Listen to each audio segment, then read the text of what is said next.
So transparent, talk the talk when it comes to green, but walk the walk when it comes to greed. Green government on the outside, greedy government on the inside.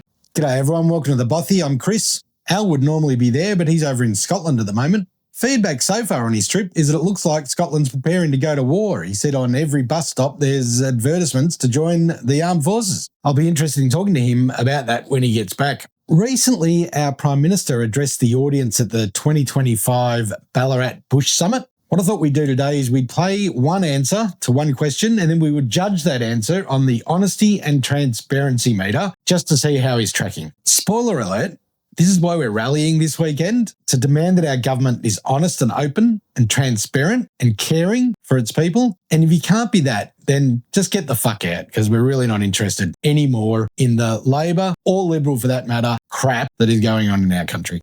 So without further ado, here's the first segment. Why are regional communities paying the cost for renewable energy?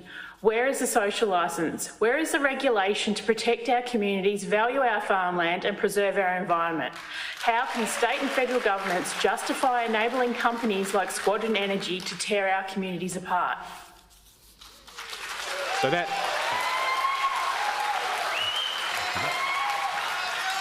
Thank you, everyone.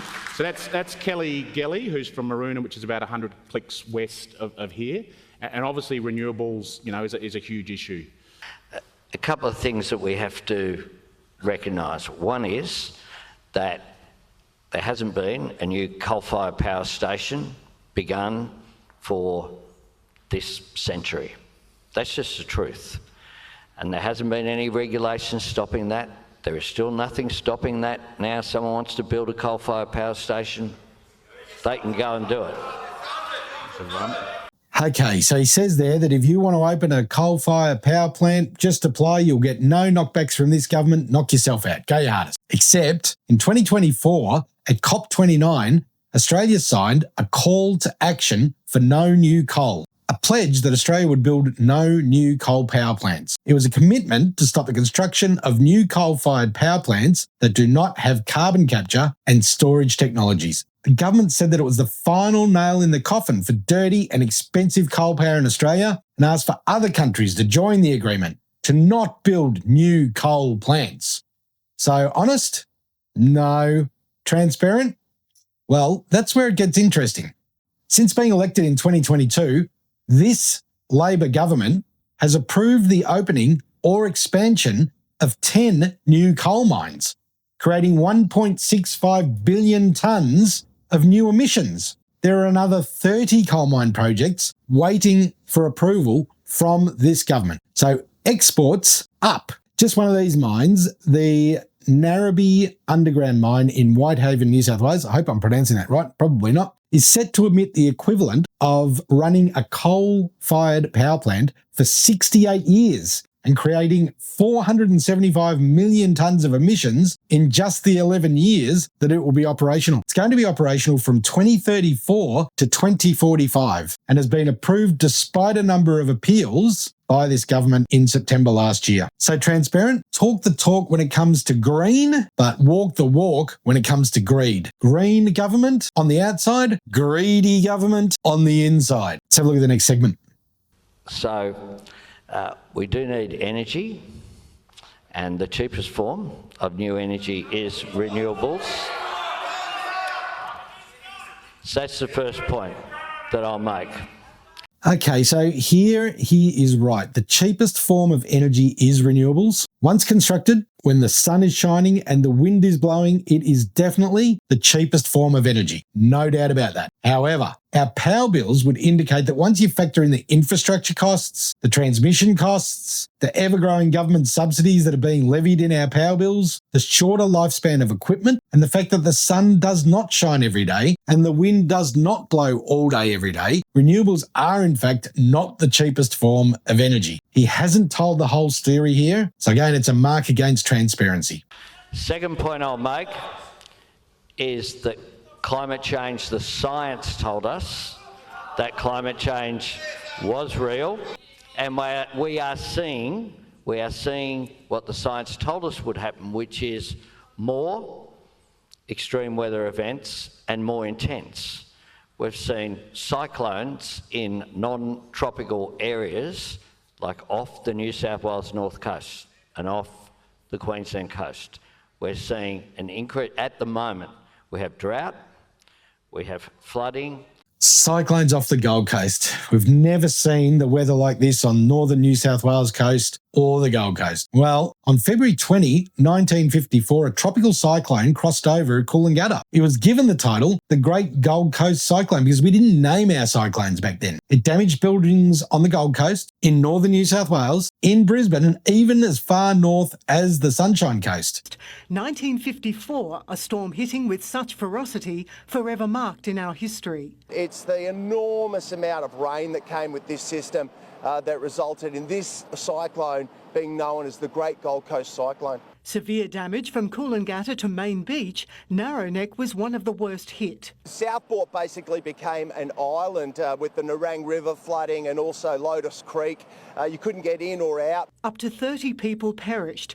The region flooded, the ocean swallowing homes whole at Main Beach. It happened again in 1962 and it happened again in 1974. Honesty? I mean, honestly, come on, Albo.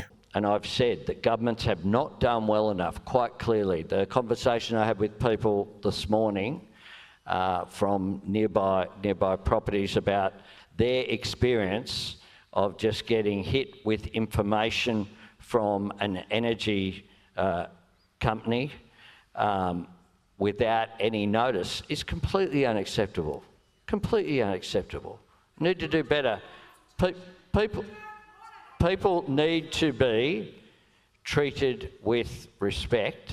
Okay, so Mr. Albanese says that there's been unacceptable behaviour from the government and from power companies. People need to be treated with respect. And by the way, we're going to cut your gates open. We're going to push your tractors out of the way. We're going to fine you $6,500. We're going to ruin your farmland whenever and wherever we want. And that's the law. And you can't do anything about it. How's that for transparency? But I won't bullshit people. I won't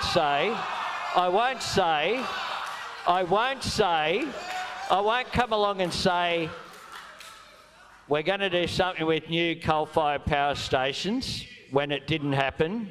And I'm not going to come along and say the solution is something that might happen sometime into the 2040s, which is what the previous, the opposition's nuclear plan was about.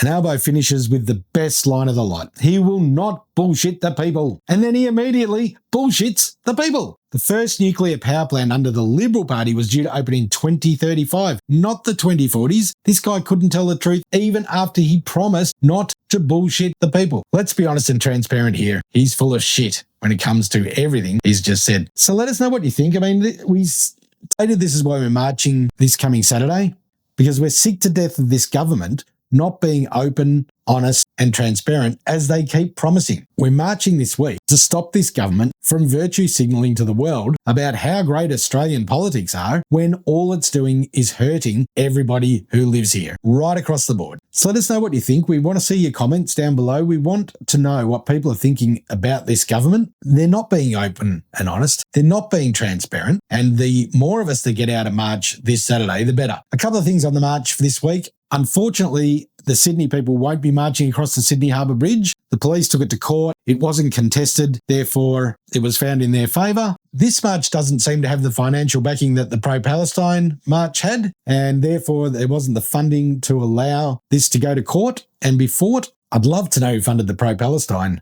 court action. That would be interesting. This, unfortunately, didn't get to court, so the police get their way, and the march will now be in a different location, of which I've put on the screen here for you to see. If you're in Victoria, I'll be walking around interviewing people. If I interview you, you will be on our channel. Don't worry about that. No edits. We'll be asking two really simple questions. We'll be asking what brought you out on the day, and we'll be giving you the opportunity to be Prime Minister for the day, and you can change one thing in Australia. What is the first thing that you're going to change? All right, thanks everybody for your time. I'll see you on Saturday.